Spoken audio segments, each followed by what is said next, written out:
Hello, wonderful. This is Sarah. And have you ever had a moment that popped up in your life and you went, so now what? You may have had something unexpected happen. It could be a death, a divorce, a job loss, a or something great that happened. Maybe you won the lottery. Now you're thinking, now what? Or you got a business promotion, or you got something worked out for you that you never imagined would work out for you. And life feels unsettled under your feet. And what do you do next? So we have Cassandra Rosa. Hello, how are you? And you are the author of Now What? Yes, thank you for having me. I'm doing great. I'm really So excited to chat with you today. So happy to have you here. So you wrote the book on this. So tell us what your book's about. Yeah, so my book's called Now What? Create the clarity to achieve your dreams. And the purpose behind the book is helping you navigate those now what moments, those transitional moments of your life where you're thinking, now what? What am I going to do next?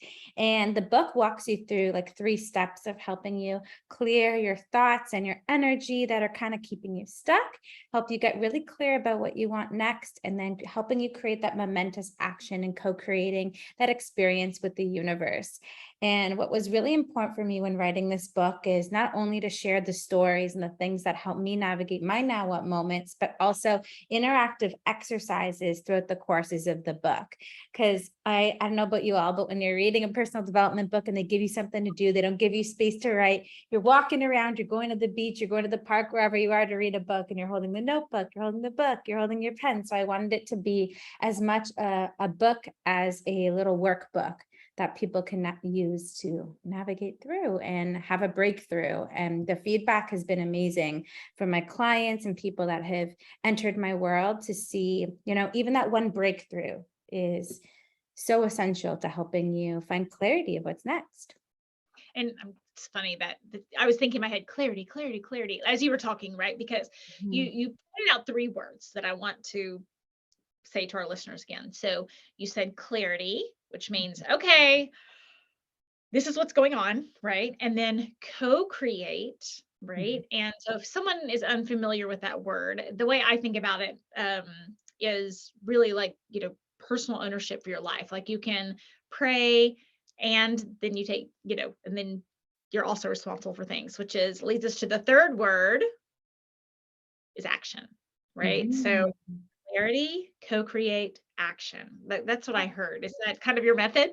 I love it. Yes, yes. That's really, really clear. And even just like clearing out your mind and energy at first, because sometimes when you go through these big, heavy emotions, it weighs on you and we keep ourselves stuck. So I find that if you use different energy and mindset practices to kind of create a clear vessel for you, then you can have a better understanding of what you want next and create. And to answer your question, co-creation, I think as much as it is with the universe, it's with God or whatever your belief system is. For me, I also really wanted to honor the mentors that came into my life, the friends, the people that cultivate joy in my life, because that really, really helped me to get into that momentous action. So with the greater good, every person you come across, every conversation, every accountability partner, I wanted to write like a little love letter to them at the end, because I think it's really important the people that you surround yourself with.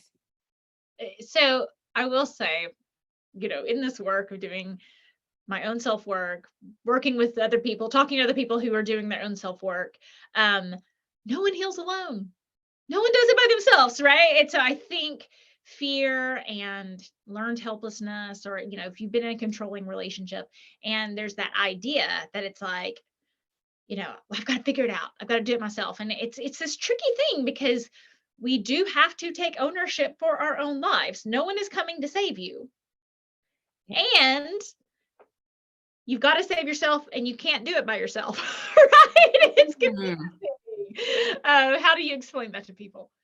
Yeah, it's even, the biggest thing too is asking for help. Some people feel like they're alone in the process of their now what moments. In the beginning of the book, I really talked about that, how it happens for everybody, during different stages of life. When I had wrote the book, it was really catered to millennials, but as my business has grown and evolved, I've been working with people of all ages, and it happens to everyone in so many different situations, like you listed in the beginning, whether it's what am I going to do with my life for university, breakup, quarter midlife crisis, So as much as in those moments we retreat inward, we isolate ourselves, we feel like we're alone. I think a big message of this book I wanted to include too is everybody goes through these now what moments multiple times in their life, many times in their life. So I think even just knowing that you're not alone can be a really big thing that will help you navigate those moments.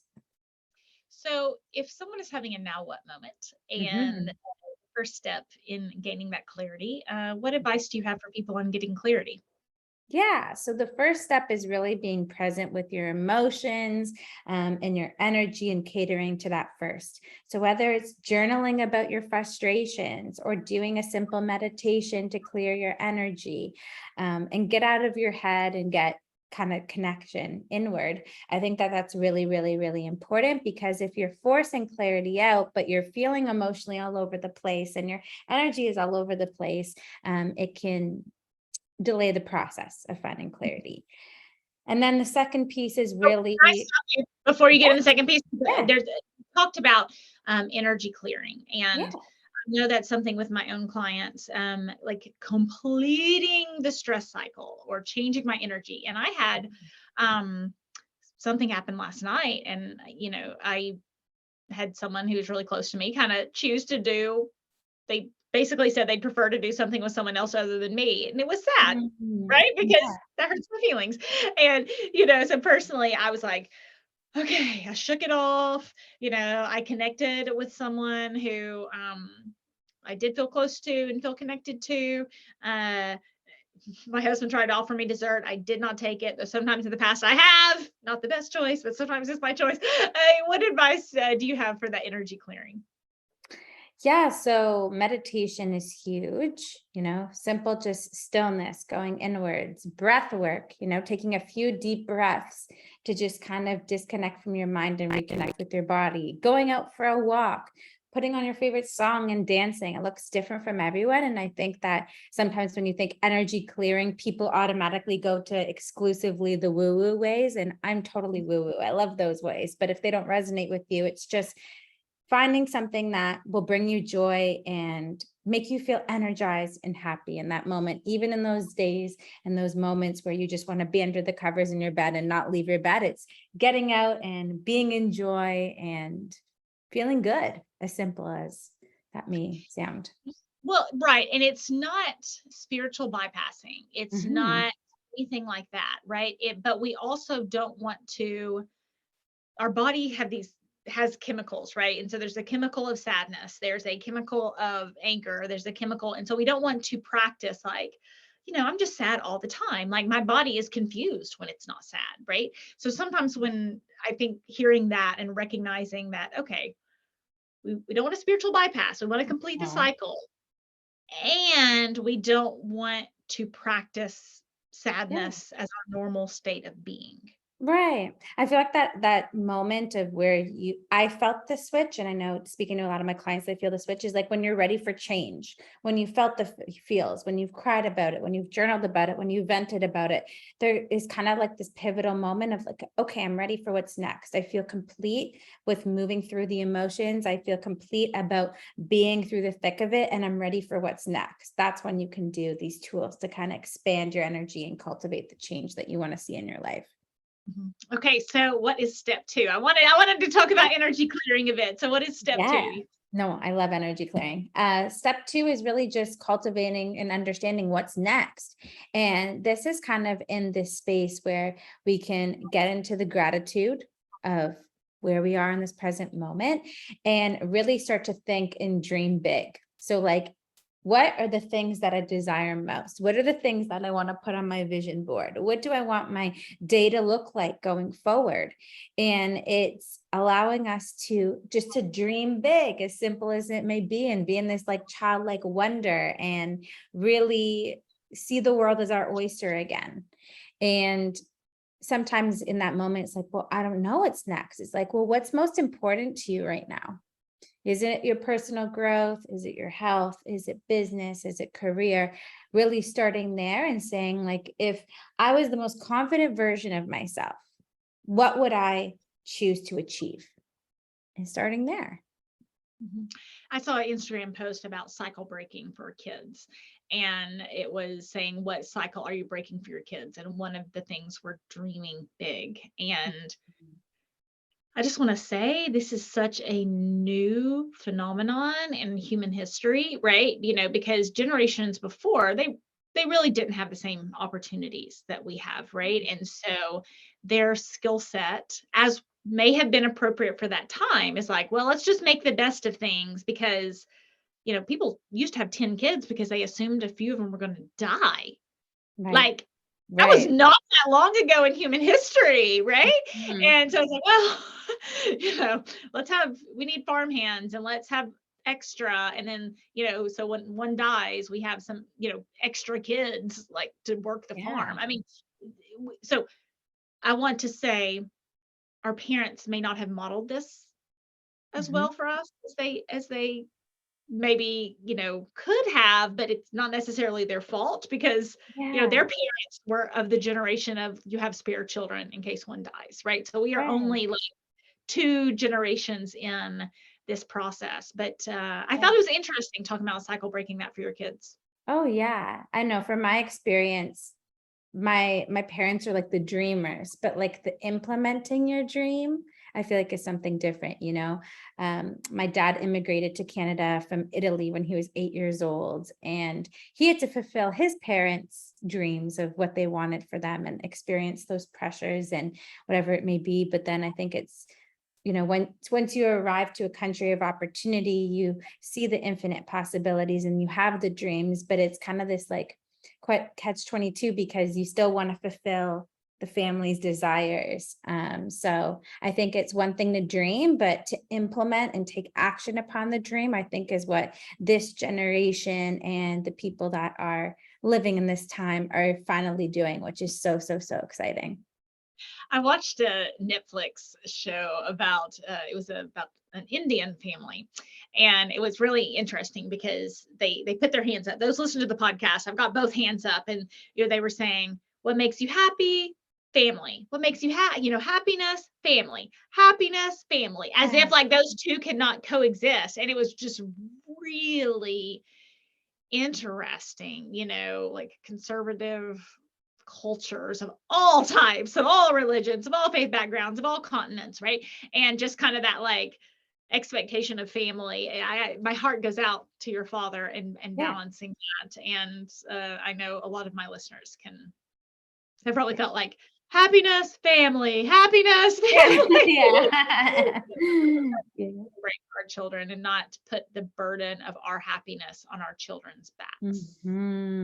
It's true. It's true. Right? And I think that it's been interesting. I'm not a parent yet, but just seeing and speaking to a lot of my clients that are parents of being at this time and reparenting and breaking the cycles from the past, the traumas and the conditioning so that they can create that liberation and freedom for them and for their kids going forward, which is so beautiful to see. Absolutely. And doubly responsible, on what's next. But yeah. Um, awesome. So, what is one thing that from your experience coaching people in this, writing the book, that you kind of wish was common knowledge for everyone? Hmm. How powerful people are. I think sometimes we are conditioned to play really small. One day I'll start that business. One day that I finally figure out what I want, I'll create that. And we choose a system of just getting that 9 to 5, traveling maybe 2 weeks a year, and going through that. And I think that it's beautiful in the coaching space now. So many people are being supported and feeling motivated and tapping into their confidence so that they can achieve what they want. But I just wish it was more instinctual to people. That was like the new airplane mode of how that we're conditioned to respond. Because I feel like the world would be a different place if we were all living those someday dreams now, more happiness and would be cultivated and the world would be a different place. So that's why I'm really, really, really passionate about helping people clarifying what it is that they truly want and get that confidence, tap into that confidence, that most fulfilled femme, the fulfilled version of themselves, so that they can create the life that they desire and have that fulfillment and freedom and happiness that they truly desire and they want. I love that. So tell people where they can find out more about you and your book. Yeah. So I hang out mostly on Instagram. My handle's Cassandra Rosa A. You're welcome to connect with me there. You can find my book on Amazon worldwide. Again, it's called Now What? Create the Clarity to Achieve Your Dreams. Or my website, which is cassandrarosa.com, to hear about all the different offerings. I have 3 and 6 month coaching programs. I do energy healing as well. I'm very intuitive. That's a big part of me and my business. So healing and card readings as well. So you're welcome to connect. Awesome. Thank you so much for helping us on our journey to becoming toxic person proof.